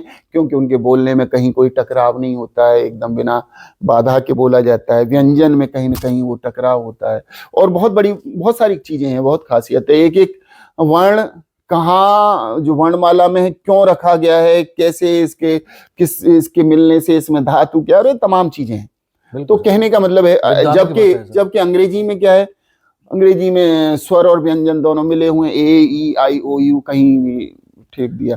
फिर सबसे बड़ी जो खूबी हिंदी में है वो ये है कि हम जो बोलते हैं वही लिखते हैं। बिल्कुल, है ना। जबकि इंग्लिश में आप लिखा हुआ पढ़ेंगे तो बहुत सारे शब्द ऐसे आएंगे आपको कि ये साइलेंट है, हमारे साइलेंट कुछ नहीं है, हमारे जो है सो बोल रहा है। बिल्कुल, है ना। हाँ, और कैसे उसका उच्चारण उन्होंने सब पता है।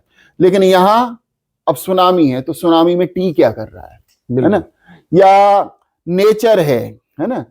अब नेचर को NATURE, बिल्कुल, आप उसे पढ़ोगे तो नटूरे पढ़ा जाएगा, NATURE, है ना। अगर हम वैसे पढ़ें जैसा कि उसमें लिखा है तो तमाम चीजें हैं। फ्यूचर है तो फटूरे हो जाएगा। आपकी बात से यही याद आता आ रही है, बचपन में हम लोग करते थे डीओ को डू, टीओ को टू, तो जियो को गू नहीं कहते। हाँ, जियो को गू क्यों नहीं कहते? तो सही है। और हमारी भाषा में अच्छी चीज है कि सम्मान के लिए भी अलग अलग तमाम तरह की उनके पास यू ही है, बस खाली यू ही है। और रिश्तों के लिए कितने सारे पर्यायवाची हैं, और उन सब का महत्व है कि जैसे अब बादल है ना, तो बादल के लिए इतने सारे पर्यायवाची हैं। हर बादल पानी देने वाला नहीं है, बिल्कुल है ना। बिल्कुल मेघ कहेंगे तो अलग करेक्टर हो जाएगा, है ना। मेघ है जो बारिश देने वाला है वो भी बादल ही। बिल्कुल ऐसी तमाम पानी है तो पानी का तमाम पर्यायवाची, पानी के नीर भी है, तोय भी है ना, जल भी है। अब देखिए नदियों में तो जल ही बोलते हैं हम उसको, हाँ, पानी नाले में बह रहा है तो उसमें नीर नहीं बह रहा है, बिल्कुल बिल्कुल है ना। नाले में पानी तो कह सकते हैं, नाले में पानी है, नीर नहीं कहेंगे, जल नहीं कहेंगे, है ना। कह सकते तो वो ये शुद्धता विद्वान का हम पर्याय है लोग, वहाँ, है ना। तो ये बहुत सारी खूबियां हैं जी जो हिंदी में है, और इसी को लेकर के ये गीत मैंने लिखा। जी अपनी भाषा पर हमको अभिमान जरूरी है, हिंदी का हर सूरत में सम्मान जरूरी है। बहुत बढ़िया। जबकि हमें अंग्रेजी नहीं आती है तो बड़ा आत्मग्लानि सी महसूस करते हैं। जी जी जी आप अपनी भाषा पर ढंग से पकड़ बनाइए, कोई जरूरत नहीं है किसी और भाषा की। बिल्कुल। हालांकि देखिए जितनी भाषा आ जाए अच्छा है, अच्छी बात है, बहुत अच्छी बात है, और उसमें भी अंग्रेजी आप एक्सपर्ट हो जाते हैं, बिल्कुल निपुण हो जाते हैं, अच्छी बात है, जी जी क्योंकि आएगी, काम ही आएगी। बिल्कुल लेकिन किस शर्त पे? आप अपनी को तो बिल्कुल भूल जा रहे हो, वो गलत है, और दूसरे के उसमें लगे हो आप अभ्यर्थना में, बिल्कुल तो दैट्स रॉन्ग, वो गलत है। वो गलत, बिल्कुल गलत है। तो हिंदी को प्रमोट होना चाहिए, वो promote बिल्कुल हो नहीं बिल्कुल। पाई। भारतेंदु हरिश्चंद्र ने देखिए कितने समय पहले कहा कि निज भाषा उन्नति है, सब उन्नति को मूल, जी बिनु निज भाषा ज्ञान के मिटे नहीं को सूल। बिल्कुल सर, अपनी भाषा का विकास सारे विकास की जड़ है। मान लीजिए आपने अंग्रेजी में कोई बहुत बड़ी ज्ञान की बात सीख ली, जी या किसी और भाषा में कोई बड़ी ज्ञान की बात सीख ली, जी जी अंग्रेजी की बात करें, अब आप चाहते हो कि वो ज्ञान की बात पूरे भारत के विकास के लिए बहुत जरूरी है, तो वो ज्यादा से ज्यादा लोगों तक पहुंचे, तो आपको फिर अपनी भाषा का प्रयोग माध्यम करना लेना ही पड़ेगा, पड़ेगा, बिल्कुल। उसको माध्यम बनाना पड़ेगा, तब जाकर के वो 60-75 है ना लोगों तक पहुंचेगी। बिल्कुल। अदरवाइज 63% लोग तो ऐसे हैं जो कि हिंदी को खूब अच्छी तरह जान लेते हैं, पढ़ लेते हैं, समझ लेते हैं, जबकि अंग्रेजी की स्थिति 7-8% है बिल्कुल, भारत में, बिल्कुल। है ना। तो फिर कैसे आप विकास कर सकते हो अगर आप वही सारी चीजों में, बिल्कुल बिल्कुल। आपके पास ज्ञान है तो आपको हिंदी में फिर वो कहीं ना कहीं हाँ, डिस्ट्रीब्यूट अपनी भाषा में उसका प्रचार करना पड़ेगा। और होना भी चाहिए सर। चाइना वालों के पास चाइनीज है, जापान वालों के पास जापानी। हाँ, कितने सारे देश ऐसे हैं। अभी ये कहा जाता है कि अंग्रेजी के बिना आप आगे नहीं बढ़ सकते। चीन हमसे आगे खड़ा है, बिल्कुल। है ना? जापान देख लो, जापान हमसे आगे टेक्नोलॉजी और तमाम रशिया को देख लो, रशिया को, हमारा ये सब डेवलप वेल डेवलप कंट्री। तो कहीं ना कहीं चीजों को प्रमोट करना चाहिए। और ये मेडिकल साइंस तो मेरे ख्याल से अगर ये हिंदी में आए ना तो बहुत अच्छा डेवलप हो सकता है। मेडिकल साइंस ही नहीं, जितने भी जो अन्य सब्जेक्ट पढ़ाए जाते हैं, केवल जो टैलेंट है बच्चे के पास खूब, लेकिन उसके पास अंग्रेजी का ज्ञान थोड़ा सा, वो चूंकि ग्रामीण परिवेश से आया, अंग्रेजी नहीं समझ पा रहा है। अब वो अंग्रेजी न समझ पाने के कारण सरल से सरल बात को, क्योंकि वो अंग्रेजी में समझाई जा रही है, वो नहीं समझ पा रहा है, और नहीं समझ पा रहा है इसलिए पिछड़ रहा है। और वो जो एक ऐसे परिवेश से, वातावरण से आया जहां अंग्रेजी चलती रही है, भले ही उसके प्रतिभा कम है, वो आगे बढ़ रहा है ना। तो कहीं ना कहीं प्रतिभा का भी हनन हो रहा है, प्रतिभा का हनन हो रहा है, बिल्कुल, भाषा के माध्यम से। जी जी। अब हालांकि ये जो नई शिक्षा नीति है, इसमें हिंदी को प्राथमिकता देने की बात है, या फिर जो स्थानीय भाषाएं हैं, लैंग्वेज पे फोकस किया जा रहा है, और वो बहुत अच्छी बात है। होना भी चाहिए। स्थानीय अगर लैंग्वेज खत्म हो जाएगी तो कल्चर खत्म हो जाएगा, उस जगह का, उस भाषा का, उस क्षेत्र का। अभी जैसे ज्यूडिशरी में है, अंग्रेजी में ही सब वो उसका वो दिया जाता है। अब वो जो पिछले 20 साल से मुकदमा लड़ रहा है, उसको मालूम ही नहीं है कि क्या क्या रिजल्ट आया, क्या है उसमें, वो अंग्रेजी में सब उन्होंने रख दिया। बिल्कुल सर। एक सर आपकी हास्य व्यंग्य है, क्या करें कंट्रोल नहीं होता। हाँ, वो क्या था सर? वो भी लंबी कविता है। दरोगा जी, उसका एक ये पार्ट दिखाता हूँ। दरोगा जी, अपनी खाकी वर्दी का रौब जनता को दिखाते हो जी, शर्म नहीं आती? एक एक केस पर हजारों लाखों कमाते हो, क्या निर्दोष असहाय जनता के अरमानों का लहू बहाने पर आपका दिल नहीं रोता? दरोगा जी फुसफुसाए, भुनभुनाए, बोले रोता है क्यों नहीं रोता? पर क्या करें कंट्रोल नहीं होता।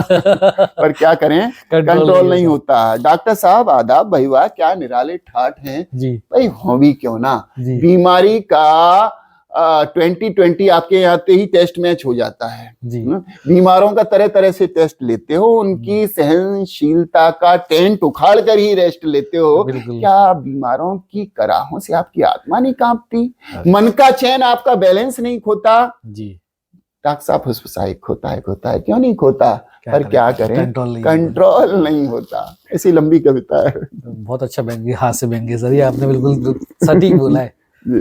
एक सर मैं ये जानना चाहता था, जैसे आप हमेशा जब टीवी, आप फेमस हैं ही, फेमस रहे भी हैं, अभी भी हैं, तो बहुत सारे लोग हैं फिल्म स्टार वगैरह होते हैं तो उनके पास खासकर फीमेल्स के लेटर वेटर आते हैं, ऐसा कोई आपके वाक्य हुआ है? हाँ, कोई पीछे पड़े हुआ है। चलो लेके?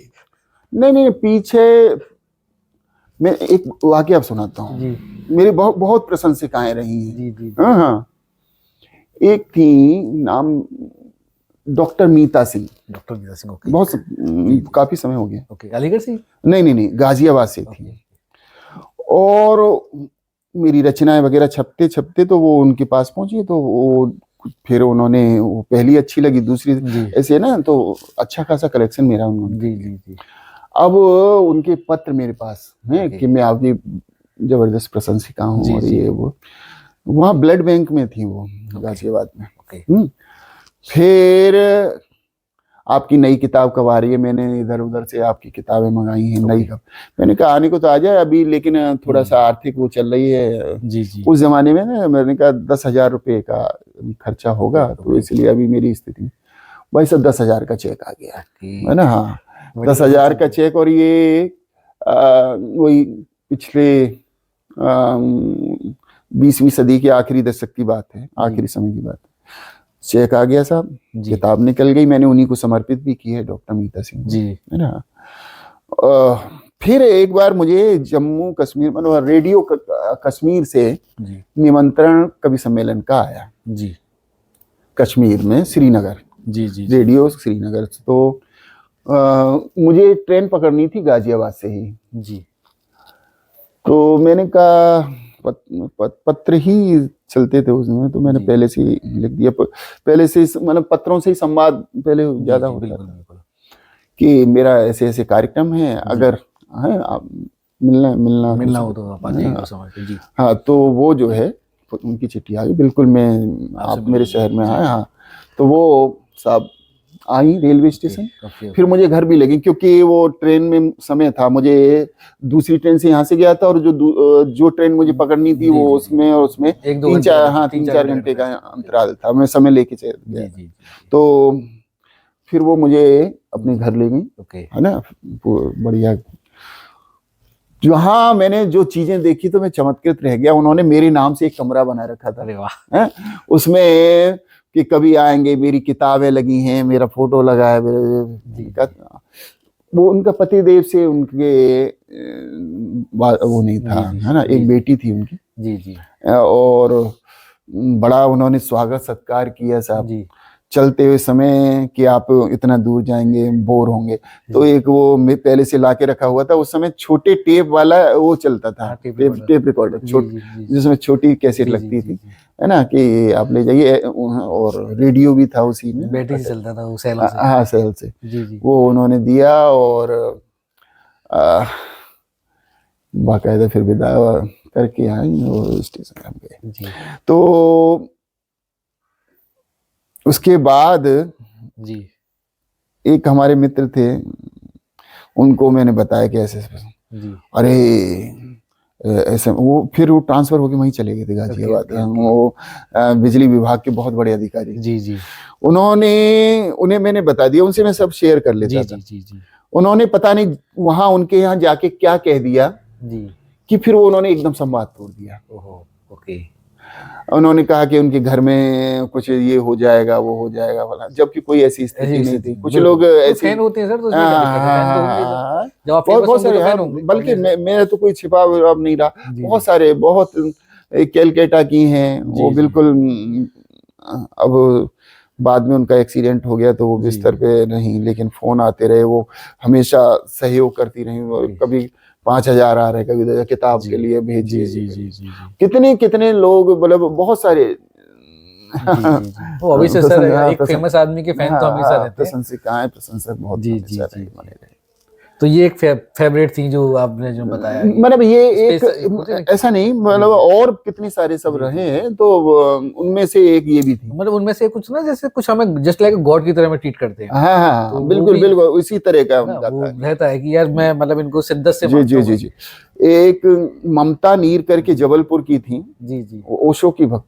ओके उनकी चिट्ठियां, उन्होंने पेपर ही पता नहीं कौन सा अखबार का लेती थी, इतना बड़ा पेपर, ओके उस पर पूरी चिट्ठी लपट के यूं यूं चाहता है करके था, आती ओके थी, क्या क्या सब लिखा हुआ। Okay okay okay. वो फिर 2-3 बार आई भी, और उम्र में मेरे से बड़ी थी। जी जी लेकिन घोर प्रशंसिका, ओके घर उनका कासिमपुर आना हुआ, जी और वो ऐसे देखती थी मुझे जी जी। जैसे कि बिल्कुल नजरों में लेके और दिल में सब उतार ओके ले। ओके ओके Just मुझे like अंदर मीरा। से अजीब सा लगता जी था। जी जी जी। वो तो ये वो सामने वाला अगर वो दिख रहा होता है ना, ये सर वाकई बहुत बड़ी बात है सर, और कि फिर मैं ऐसी बंदी उन्हें को- विदा करने आया एक बार, जी। मेरे साथ मेरा दोस्त भी था, जी तो देखे जाए मुझे बस में मैंने बिठाया, उनको दिल्ली से पकड़नी थी ट्रेन जी क्या जी कहते जी हैं। तो नहीं मथुरा, जी मथुरा से ट्रेन पकड़नी थी। ओ मुझे देख रहे हैं, मैं बस अड्डे पे जी इंतजार कर रहा हूँ कि बस निकलेगी जाएगी तो फिर हम लोग जाएंगे। ओके आंखों से आंसू टपक रहे हैं और ओके वो निर्झर बह रहा है। Okay okay okay okay.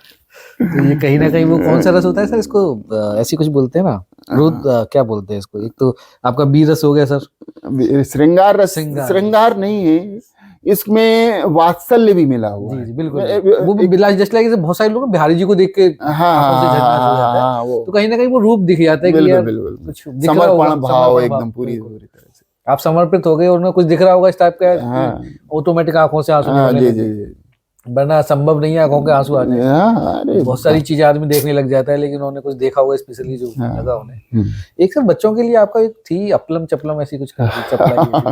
वो बाल कविताओं का है, कविताओं। बच्चों के लिए कविताओं की किताब है, ओके, अपलम चपलम चपलाई। चपलाई। तो उसमें बच्चों की कविताएं, गीत हैं। Okay, okay. मेरी सिलेबस में कई जगह आई है रचनाएं बच्चों की, जैसे कि महाराष्ट्र सरकार के तीसरी क्लास के एक उसमें जो सरकारी सिलेबस में, किताब है, ओके। सिलेबस में जी मेरी एक कविता पढ़ाई जा रही है, पर्यावरण पे है। जी जी पर्यावरण बचाओ साथी, पर्यावरण बचाओ, ओके। ऐसे करके वो कविता है। और जो प्राइवेट बहुत सारे जैसे किताबें लगा देते हैं ना अपनी, जी जी ना उस तरह की तो बहुत सारी किताबों में मेरी रचनाएं, कविताएं हैं। जी जी।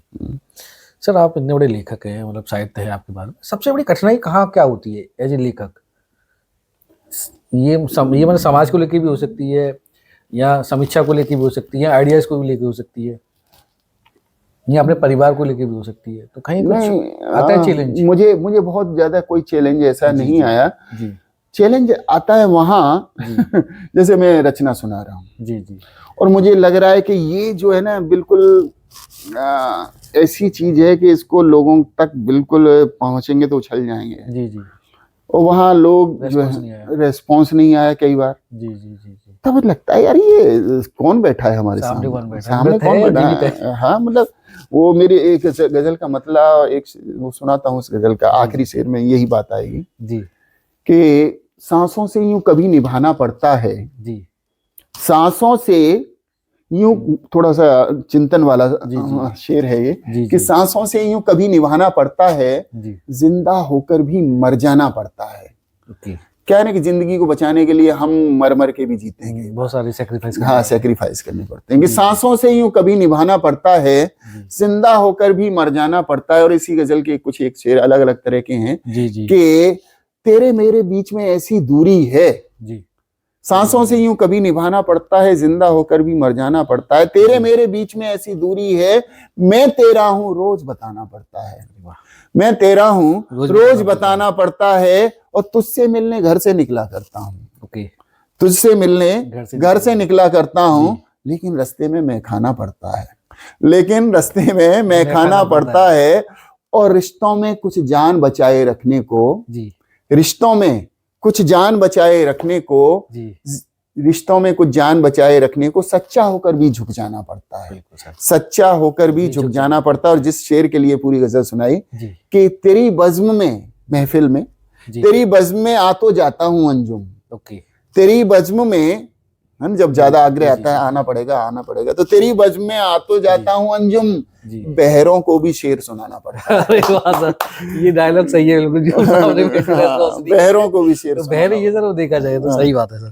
तो ये सर जैसे भी आपने अंजुम नाम लिया है, तो ये अशोक शर्मा से अंजुम को टाइटल आपने लगाया है या कोई ख्याति है कि क्या है ये सर? दरअसल क्या है ना, मैं स्टार्टिंग मेरी शुरुआत में मैंने हास्य व्यंग कविताएं लिखी हैं वो तो, और कई सारे जो तखल्लुस थे वो मैंने बदले, जी कभी फटीचर रख लिया, सारंगी रख लिया, ये रख लिया दुनिया, लेकिन वो मजा नहीं आया, क्योंकि मैं जो ना विभिन्न विधाओं में लिख रहा था। गजल भी मैं बहुत अच्छी शुरुआत से ही लिखने लगा, गीत भी अच्छे लिखने लगा, तो मैंने कहा यार अगर फटीचर या सारंगी या इस तरह का रख लिया तो फिर मेरी पहचान एक विशेष वही हास्य व्यंग के उसी में हो जाएगी, टैग वही लग जाएगा।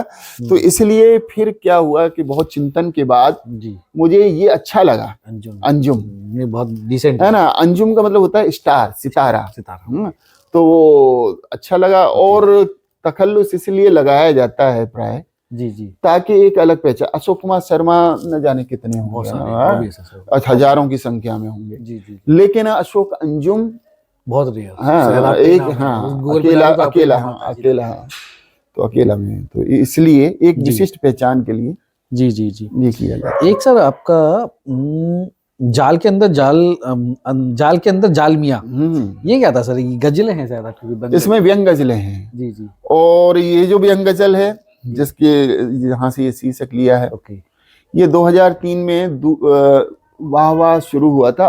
डॉक्टर अशोक चक्रधर नाम सुना, पद्मश्री, बहुत बड़े व्यंगकार हैं, कवि हैं, उन्होंने शुरू किया था। बाद में फिर शैलेश अरोड़ा करने लगे इसको, सब टीवी पे तो तब ये पहली बार मैंने ये गजल वहां सुनाई थी।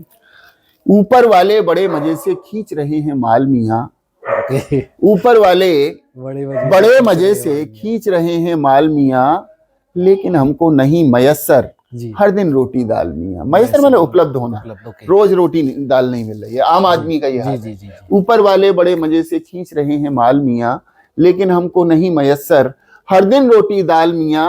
और गुंडों ने जो पीट दिया थाने जाने की जिद मत कर, गुंडों ने जो पीट दिया थाने जाने की जिद मत कर, अगर गया तो खिंच जाएगी और भी तेरी खाल मियाँ, अगर गया तो खिंच जाएगी और भी तेरी खाल मियाँ। और ये बड़ा चमत्कारी शेर है इसका कि राजनीति की खोल के गठरी जादूगर ने दिखलाए, राजनीति की खोल के गठरी जादूगर ने दिखलाए, जाल के अंदर जाल के अंदर जाल के अंदर जाल, जाल के अंदर जाल, मतलब कोई अंत ही नहीं है, इतने जाल हैं यहाँ कि जाल के अंदर जाल के अंदर जाल के अंदर जाल मियाँ। और होरी और धनिया की किस्मत, होरी और धनिया ये प्रेमचंद के पात्र हैं, उनके गोदान उपन्यास है बहुत चर्चित, गोदान है ना, तो उसमें जो मेन कैरेक्टर है वो होरी है और उसकी बीवी है धनिया।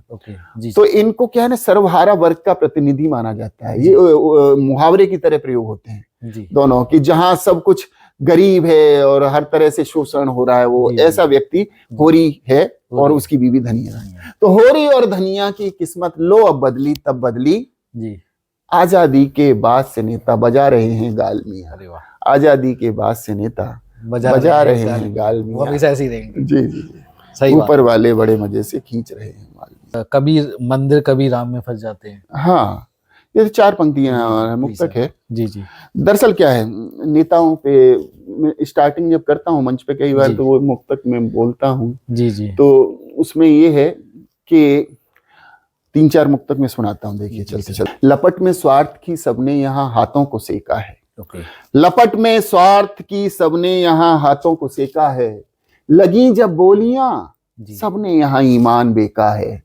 कहाँ से हम चले थे दोस्तों और किस जगह पहुंचे, जहां गांधी का आश्रम था वहां दारू का ठेका है। बिल्कुल सर, जहां गांधी का आश्रम था वहां दारू का ठेका है। ये हमारी सिस्टम है, ये हमारी व्यवस्था है। चुनाव आता है तो नेता का क्या रूप दिखाई देता है कि हमें वोट दो, हमको फिर से राम राज अब लाना है। भाई हमें वोट दो, हमको फिर से राम राज अब लाना है। सोने की चिड़िया के जैसा भारत हमें बनाना है। नेता के ऐसा कहने पर, नेता के ऐसा कहने पर एक वोटर कुछ यूं बोला, क्या बोला, सजन रे झूठ मत बोलो, खुदा के पास जाना है, सजन रे झूठ। अच्छा क्यों बोला जी क्योंकि नेताओं की स्थिति ऐसी है जी कि कभी मस्जिद तो कभी राम में फंस जाते हैं, बिल्कुल सर, कभी मस्जिद तो कभी राम में फंस जाते हैं, कभी अय्याशी के इल्जाम में फंस जाते हैं, हाल जनता का कभी जानने चलते हैं अगर, सारे नेता ये तभी जाम में फंस जाते हैं। तो जनता तक तो नेताओं की पहुंच होती नहीं है, वोट के टाइम में वोट मांगने आते हैं और उसके बाद फिर आराम से सो जाते हैं। सो जाते हैं। ये सही बात है सर, जब भी उनका जागरण होता है कि भाई अब चाहिए वोट, बाकी तो फिर उनका प्रभु ही मालिक है जनता का। सर से हमने इतनी सारी बातें कर ली, इतनी सारी गजल शायरी दोहा सब सुन लिया। सर आपके पास कुछ और हुआ हमारे दर्शकों को बताने के लिए तो प्लीज। दर्शकों को बताने के लिए तो भंडार है, बहुत सारी तो बिल्कुल भंडार है। मेरे ख्याल से शायद हम 1-2 साल बैठे रहे तो भी खत्म ना हो। बहुत सारी रचना देखिए, चलते चलते सब दीपक भाई बहुत सारा लिखा है और विभिन्न विधाओं में कितनी सारी सैकड़ों गजलें हैं जी जी, ढेर सारे दोहे हैं, गीत है, गजलें। तो चलते चलते एक गीत सुना देता हूं। Please please. मेरी किताब है कहाँ हो तुम, कहाँ हो तुम, समय हो रहा है। और वो गीत मैं सुनाता हूँ आपको, प्रेम का गीत। जी जी, हो रहा, बैठी सामने तो और अच्छा निकल के आएगा। भाभी जी बहुत अच्छी कवित्री हैं। अच्छा, हाँ भाभी जी का लेना पड़ेगा। हाँ एक पूरा इनके लीजिएगा। इनकी लघु कथाओं की किताब आई, एक और गुड्डी, सॉरी एक थी गुड्डी और उसका यहाँ जो कमिश्नर थे क्या नाम था, गौरव दयाल जी और तमाम अधिकारी वर्ग और डॉक्टर प्रेम कुमार, अमिताभ जी वगैरह सबने बहुत शानदार उसका लोकार्पण किया और बहुत चर्चित रही वो किताब। और बड़ी मार्मिक उसमें लघु कथाएं हैं। इसके अलावा गीत, गजल और मुक्तक वगैरह तो लिखती रहती हैं, मंचों पे कवि सम्मेलनों में इनका भी जाना रहता है। खैर तो कभी देखिएगा, बिल्कुल देखूंगा, ये तो मेरा सौभाग्य रहेगा। हो रहा है मन बहुत व्याकुल, कहाँ हो तुम, हो रहा है मन बहुत व्याकुल, कहाँ हो तुम, जी नहीं लगता कहीं बिल्कुल, कहाँ हो तुम, सांझ के तन पर धुंधल के छा गए हैं, सांझ के तन पर धुंधल के छा गए हैं, लौट कर पंछी सभी घर आ गए हैं, सांझ के तन पर धुंधल के छा गए हैं, लौट कर पंछी सभी घर आ गए हैं, चांदनी में दर्द जाते घुल, कहाँ हो तुम, जी नहीं लगता कहीं बिल्कुल, कहाँ हो तुम। बहुत बढ़िया सर। है बहुत कुछ पास फिर भी कुछ नहीं है तुम्हारे बिना, कि है बहुत कुछ पास फिर भी कुछ नहीं है, जिंदगी की झील में काई जमी है बहुत कुछ पास फिर भी कुछ नहीं है, जिंदगी की झील में काई जमी है, थर थराता प्राण का ये पुल, कहाँ हो तुम, जी नहीं लगता कहीं बिल्कुल, कहाँ हो तुम। और आखिरी पंक्तियां हैं कि राह जीवन की अनिश्चित है ये माना, राह जीवन की अनिश्चित है ये माना, ठोकरें पग पग पे देता है जमाना, राह जीवन की अनिश्चित है ये माना, ठोकरें पग पग पे देता है जमाना, काट लेंगे राह सब मिलजुल, कहाँ हो तुम, आपने सब जी जिंदगी का सार गा नहीं दिया। लगता कहीं बिल्कुल, कहाँ हो वाह सर, आपने तो जिंदगी का पूरा सार गा दिया एक ही 8-10 लाइन में। बहुत बढ़िया सर, चलिए। Thank you so much sir. दर्शकों को थैंक यू, इतने आज हम लोगों ने अंजुम सर के साथ में इतनी सारी चीजें रखी हैं, सुनी हैं। मतलब मैं तो पहली बार पॉडकास्ट कर रहा हूँ किसी कवि, महान कवि के साथ में, अरे तो वाकई मतलब मजा आ गया। Okay sir, thank you so much. चलिए फिर मिलते हैं सर चलिए, दोबारा से, चलिए, उम्मीद है कि बहुत दोबारा अच्छा मुलाकात लगा। होगी। थैंक यू हाँ, सर। चलिए।